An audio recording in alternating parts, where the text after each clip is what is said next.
মেমারিতে ঠাকুর দেখতে এসেছি। এই মুহূর্তে 6:50 ঘড়ির কাঁটায় কেমন লম্বা লাইন পড়ছে দেখুন একবার, কতটা লম্বা লাইন। এবং এই প্যান্ডেলটা চলে গেছে ওই যে দূর মাথায় দেখতে পাচ্ছেন আপনারা, সামনে একেবারে।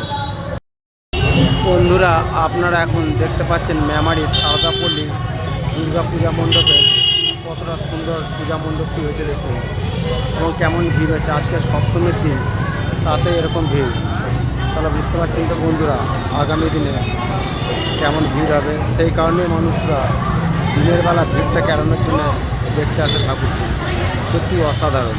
এবং আমার পেছনে যে লম্বা লাইন দেখতে পাচ্ছেন, এই লাইনটা কিন্তু একদম ওই যে 4 চৌকো গেটগুলো দেখতে পাচ্ছেন, সেই গেটগুলো পেরিয়ে আরও সেখান থেকে নাই করে 500 মিটার দূরে চলে গেছে। দেখুন বন্ধুরা কতটা সুন্দর হয়েছে সারদাপল্লী দুর্গাপূজা মণ্ডপ। এখন বন্ধুরা আপনারা এখন দেখতে পাচ্ছেন মেমারি সারদাপল্লী দুর্গাপূজা মণ্ডপের একটি সুন্দর দৃশ্য। প্যান্ডেলটা দেখুন কতটা সুন্দর হয়েছে, এবং আজকে সপ্তমীর দিন, তাতে এরকম ভিড় হয়েছে।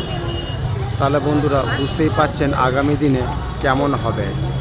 পূজা মণ্ডপটি দেখুন কত সুন্দর, মাটির কারুকার্য দিয়ে করা এবং কতটা সুন্দর, সত্যি অসাধারণ লাগছে। অমিত দা এদিকে তাকাও একটু, অমিত দা একবার এদিকে তাকাও। হ্যাঁ এই তো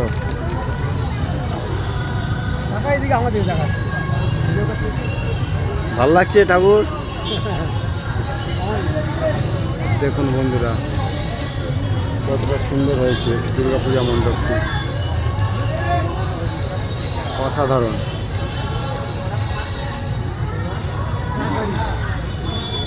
একটু বেরোবে না, থাক আমি ছবি তুলব। হ্যাঁ দেখুন বন্ধুরা কতটা সুন্দর হয়েছে দুর্গাপূজা মণ্ডপটি, সত্যি অসাধারণ। এবং আপনারা যেটা দেখতে পাচ্ছেন এটা সম্পূর্ণ মাটি দিয়ে তৈরি করেছে, মাটি এবং কাপড়ের। ওই দিকে তার আমি আসবো, এখানে আসবো। দেখুন বন্ধুরা কতটা সুন্দর হয়েছে, এগুলো সব কাপড় আর মাটির পর্দা দিয়ে তৈরি করা। এই যে দেখছেন দুর্গা প্রতিমাটি অপূর্ব সুন্দর লাগছে। সমস্ত কিছু দেখতে পাচ্ছেন, ওপরে ঝাড়বাতি থেকে শুরু করে সমস্ত কিছু কাপড় দিয়ে করেছে এবং মাটি আর ফাইবার ব্যবহার করেছে।